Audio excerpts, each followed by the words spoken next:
The chart is wrote out in a couple different ways. I'll show you how to read this. So row 1, every peg you do a knit stitch. Now row 2, we have the P in the parentheses and then a knit 1. That means whatever's in the parentheses just gets repeated over and over. So you will purl until you get to that very last stitch, and then you will knit it, which actually it's a wrap and turn. I just call it a knit.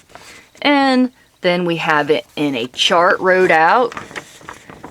When you do your cast on, your last stitch of the cast on will be peg 47, so your working yarn for your first row will be coming from peg 47. And if it's an empty square, it's a knit stitch. If it's a square with a dot in it, it's a purl stitch. So row 1, you knit every stitch. For row 2, working yarn will be coming from peg 1, and you will purl every stitch. And you just keep doing that back and forth until it is 100 rows long. If you would like, I have it wrote out this way as well, to where you can just tally them off as you go to keep track of your row count. And of course I have the bind off on here, and there will be a video link on the PDF as well. Let's go ahead, get this on the loom and get started. We are going to do a chain cast on.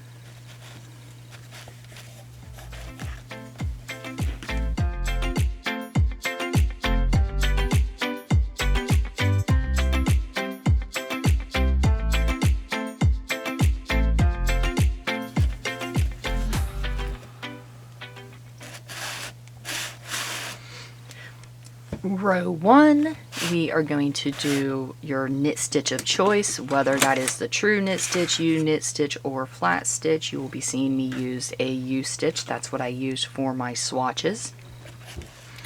You'll notice I skip the first peg of every row. It gives a very nice, even edging.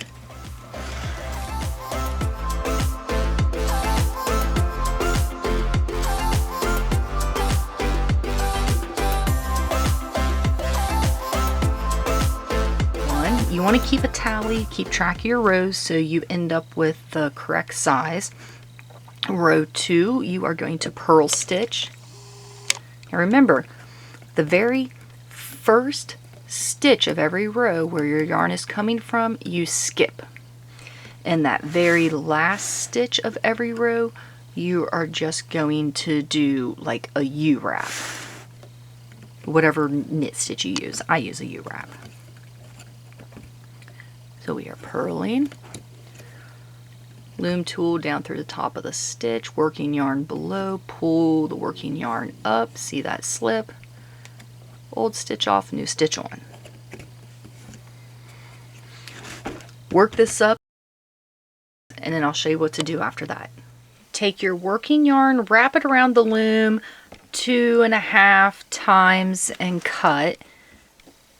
We are using a super stretchy bind off.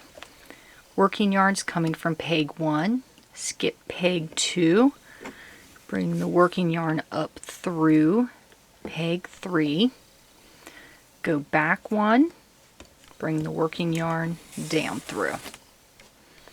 Working yarn is now coming from peg 2, skip peg 3, up through peg 4, back 1, down peg 3, working yarns coming from peg 3. You just repeat this. You skip a peg, pull the yarn up, go back 1 peg, and pull the yarn down.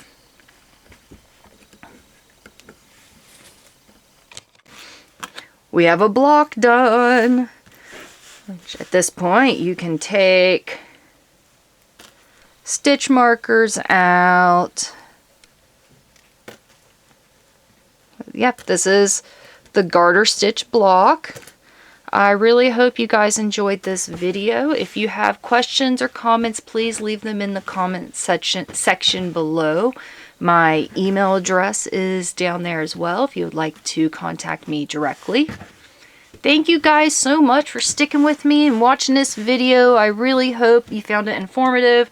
And, you know, thank you guys so much. If you're not following me, make sure you like, share, subscribe, follow, turn on those notifications. You know what to do.